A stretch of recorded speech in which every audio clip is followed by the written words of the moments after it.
Aries, this is your week ahead astrology forecast from Astrology Motivation by Born Without Boundaries.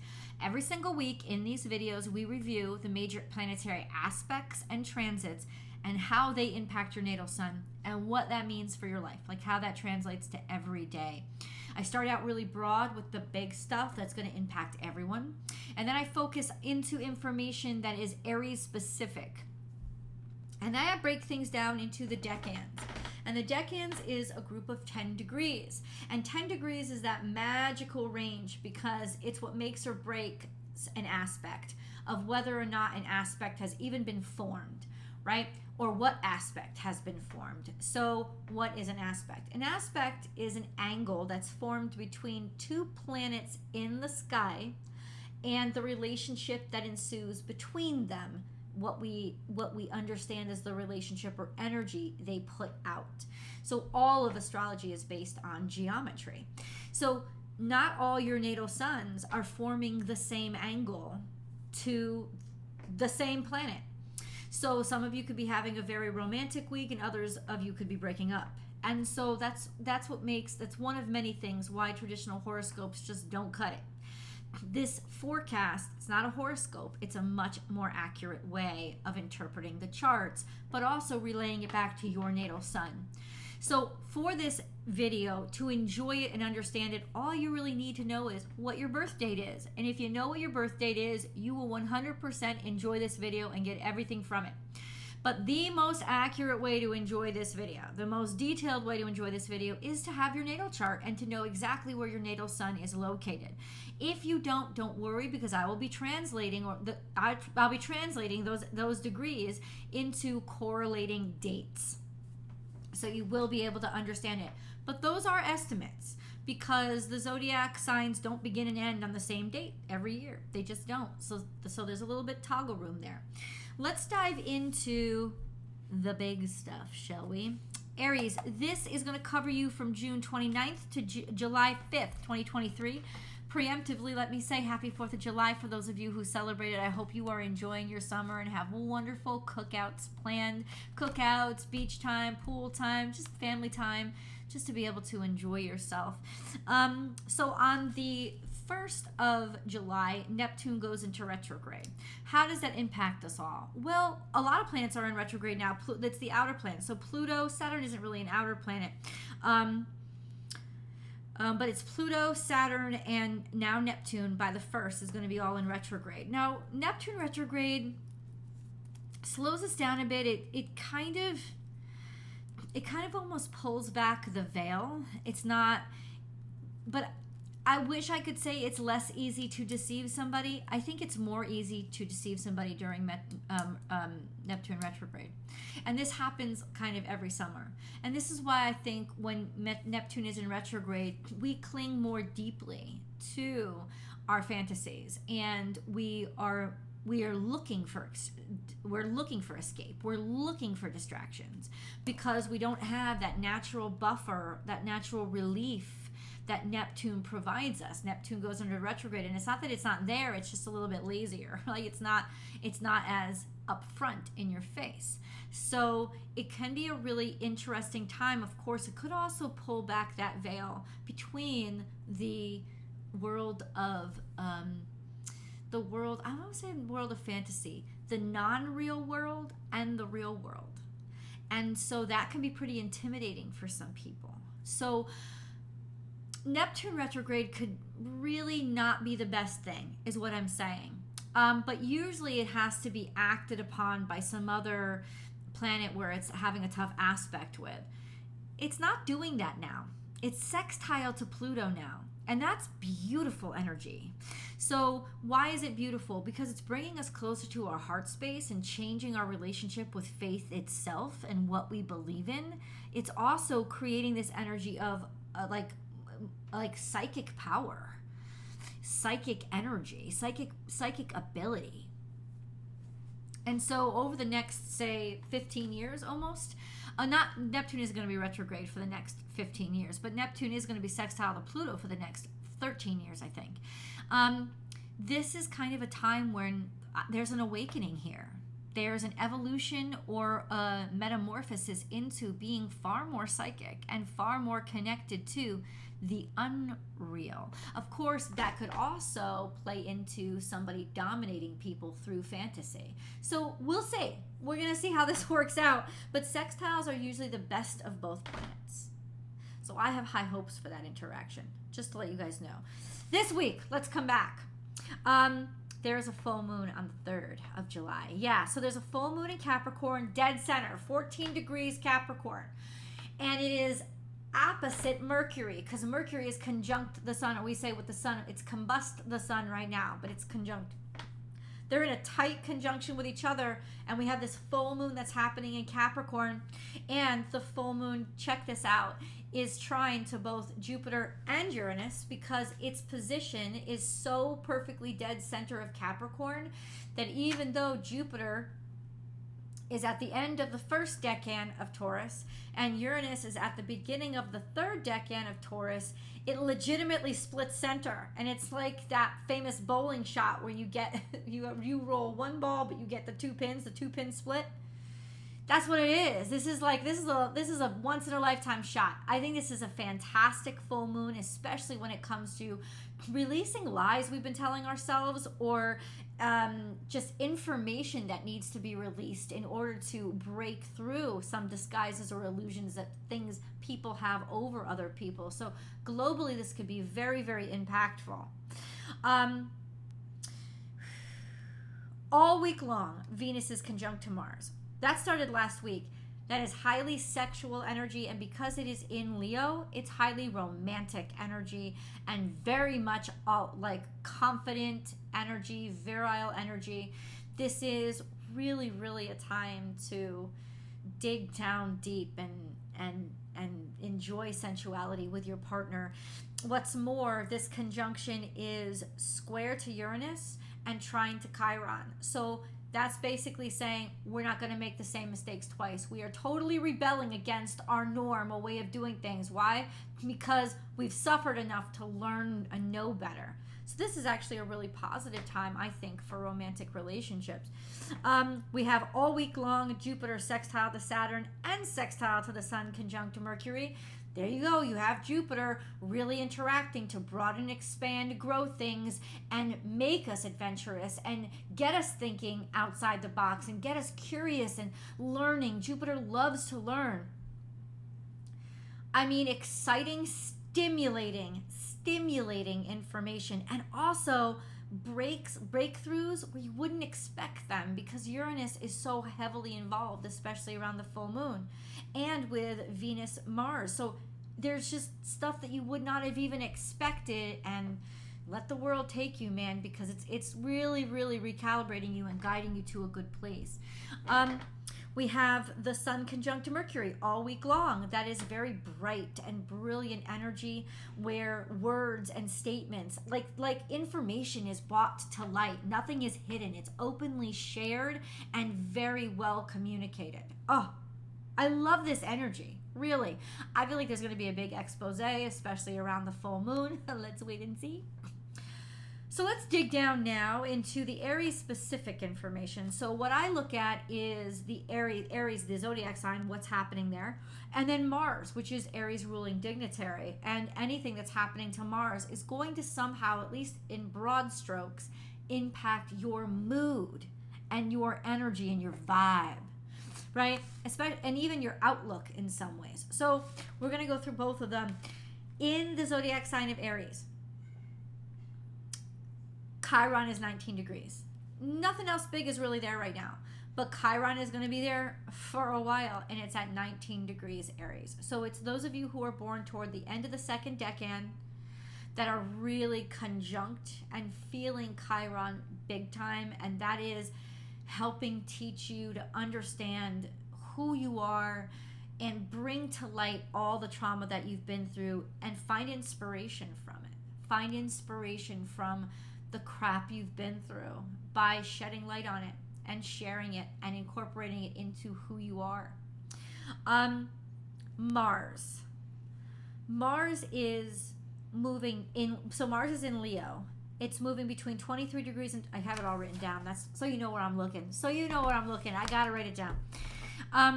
It's moving between 23 degrees and 27 degrees Leo. So it is in the third decan of Leo.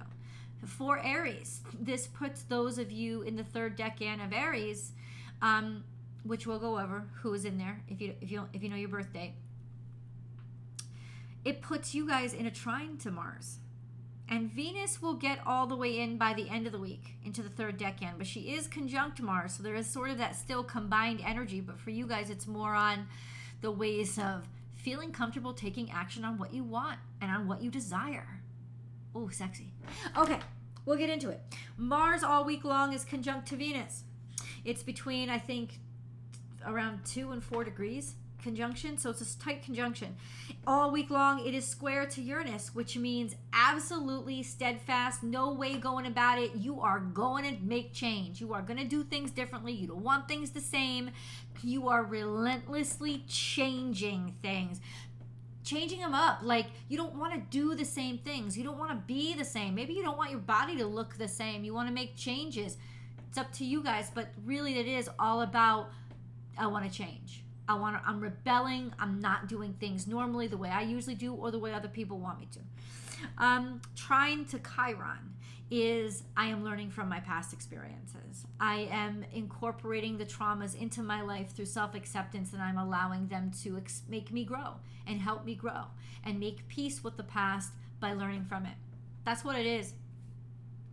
All week long, it's also semi-square to the sun, which could mean just your ego is in flux. It's shifting, especially with Uranus and Chiron acting upon Mars. There's inspiration to change. And so your ego is a little bit in flux. There could be a little bit of stubbornness that you're dealing with. People could interpret you as more stubborn than normal. That's about it. I don't think it'll take a big toll. But around the full moon, it is going to have an impact because Mars will be conjunct Venus and semi-square the sun conjunct Mercury opposite the moon, and that's disruptive. Not in a bad way, in a way that is 100% in your face and not going to let you ignore something. And maybe you don't even want to. Let's get into the decan, shall we? So if you know, because you have your natal chart, if you know that your natal sun is between 0 and 9 degrees Aries, your natal sun falls within the first decan of Aries, and you are Aries 1. This correlates to those Aries born in March. So it's usually March 22nd to March 30th, maybe April 1st. April Fools, what up, my boys? What's up? So that would be around your birth date span. Now, if you are born on the Aries-Pisces cusp, your natal sun is conjunct to only the cusps are conjunct to Neptune and sextile to Pluto. Your cuspers, so your birthdays would be around the 22nd, 23rd of March. You're just coming out of Pisces season. You're Pisces cusp. So they are semi-square to Pluto, conjunct to Neptune. Sextile to Pluto, conjunct to Neptune, and this week, quincunx to Mars. Okay.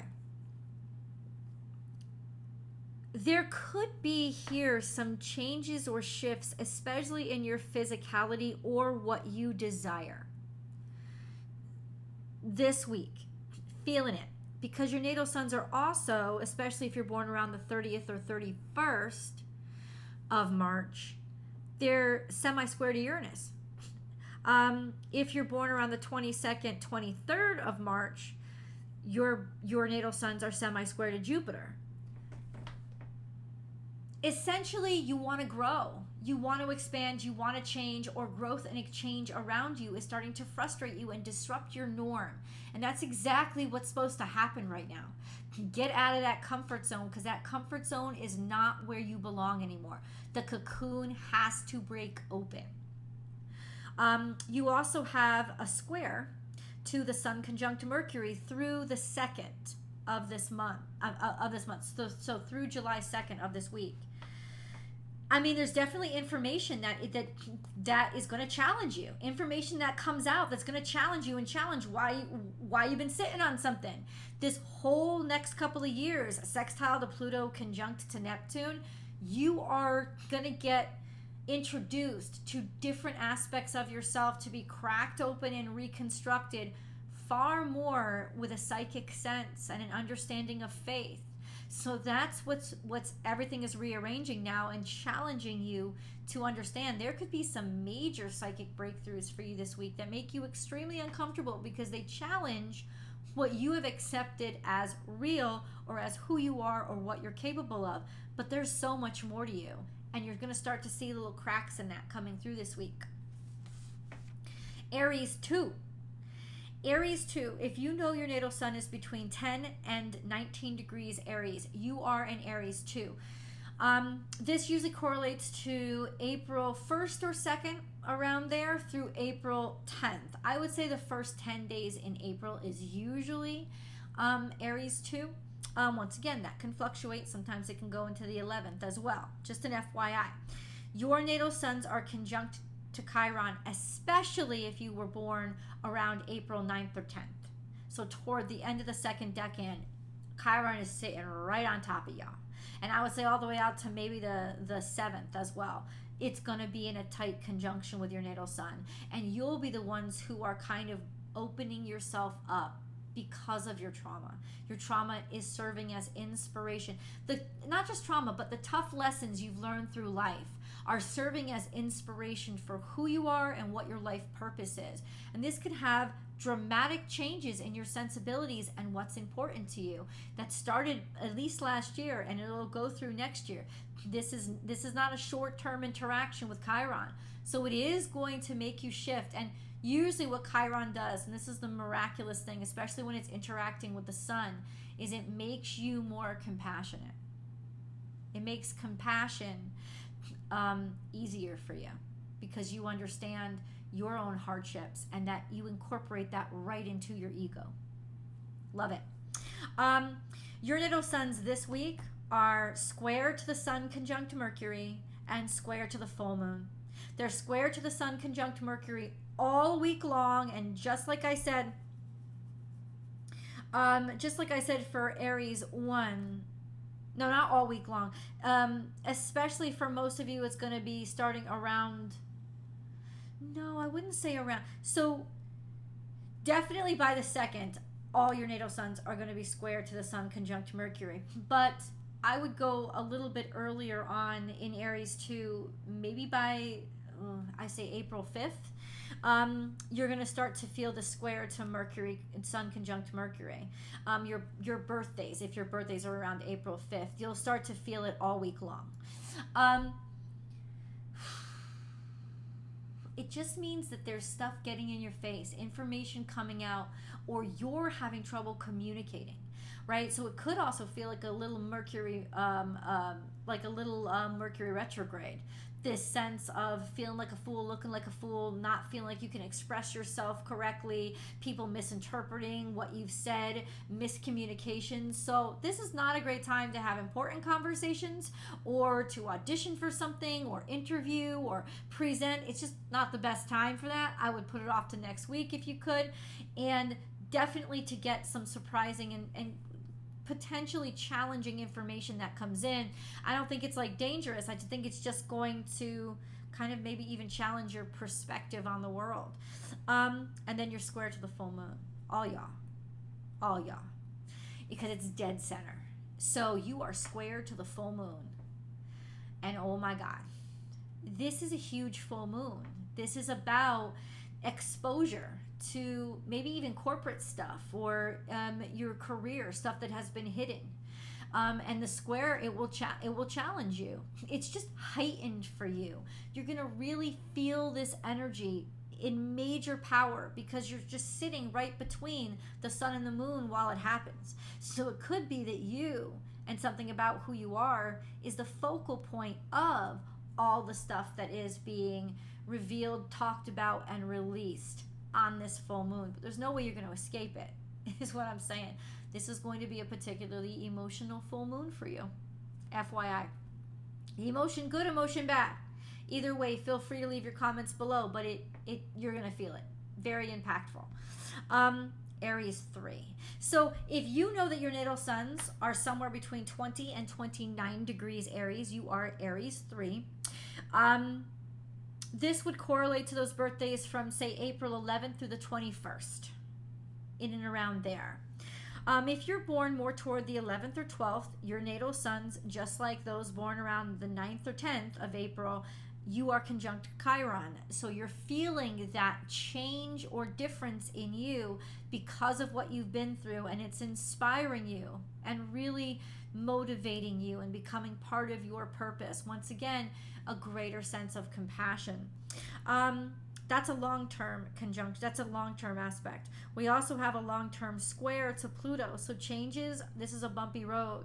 There's a lot of challenges because of extremes. But when your natal sun is square to Pluto, it's also, you become very formidable and very intimidating. And it could be making a lot of your relationships rub the wrong way if people think you're trying to dominate them or take over. I've said this to you guys before. When it comes to the sun square Pluto, focus on relentless, not ruthless.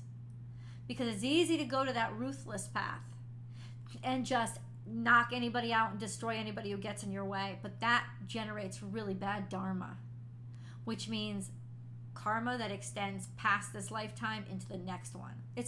It's simplifying it, but like, you don't want to mess with it. So relentless, yes, make you not give up, and it can be very exhausting too. Now that Pluto has become square to your natal sun, why can't I break?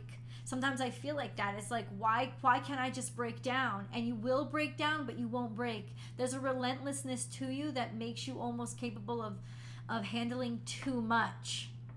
So it's really, really important for you to learn modulation in what you can and can't take, right? Because it's almost like you can handle way too much.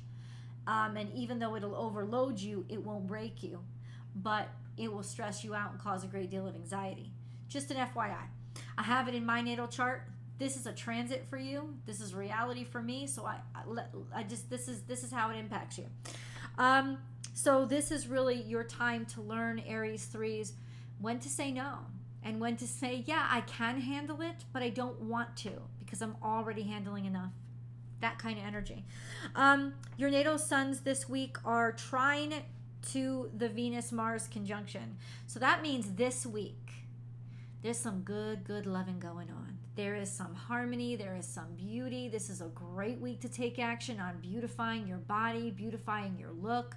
This is a great time. You're going to be sexy and attractive naturally. This is a great time to date, to flirt. It's just a great time. That's a really pleasant energy. Could also mean you being able to move forward or take some action on financial things that you haven't been able to before. If you were born at the cusp, so this would be the Aries-Taurus cusp, your natal suns are conjunct to the North Node, and by the 16th of July, the North Node is going to be sitting on top of your natal suns because it's coming into Aries, and it's going to be there for the next 18 months. And I can tell you right now, any frickin' time a zodiac sign gets hit with the North Node, it's like they're the ones under fire. Their energy is under fire. So just know that it may not be the most easy 18 months coming up for you, but it certainly will challenge you. Okay, we'll get into it. I'm here with you. But that means they're also opposite the South Node. So there's a sense of constant agitation and frustration when it comes to what your comfort zone. This sense of your comfort zone having to be now what you leave behind, and definitely you transitioning more toward where you're moving toward, who you're becoming instead of who you used to be, which could cause a lot of friction. You let me know in the comments below. Most of this stuff is long term. This week it's the Venus conjunct Mars trine to your natal sun, which is actually going to make things quite lovely for you. So you let me know in the comments below. Please remember to give this a big thumbs up, Aries, and subscribe to the channel so that you can get the updates every time I upload a video. Come on over with me to Born Without Boundaries Tarot to enjoy your weekly tarot card reading. I'll see you guys in the videos. Bye.